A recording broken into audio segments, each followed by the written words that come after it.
daw maayo nga kanang mahitabo ba sa imong negosyo, maglisod og dako ang imong negosyo niya na. Mo na nga ang inyong buhato diha karon kung mag-hire man lang galing ta kanang yung kuan ba kanang willing siya nga padakuon ang imuhang labi pa sa mga nagsugod og negosyo sama na ako karon.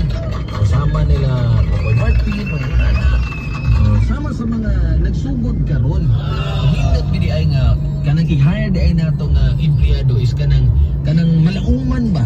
Halag dili nato kanang kapamilya, di nato ka relatives or close friends, basta kay malauman siya sa imuhang negosyo. Kung gulayan ba nimo negosyo karon, isdaan ba na siya karon, malauman nimo siya kay para ba nga matabangan ka, para mugaan pod ang inyong operations diha.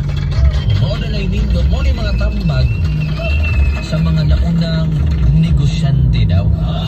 Kada sa na-share lang ako na kay kuan mo ko nasagot kining daghan mo ko nagnegosyo karon nga i-hire na to, mga parintin na to, sigo ano to igagaw na to, ato tong i-hire to.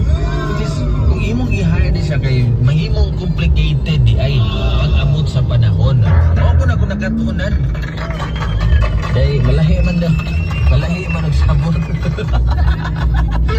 Bis nga imong istoryahan na mahimo naman ang ikasab-an naman daw. Sabi daw na. But anyway, mga ka-favorite, like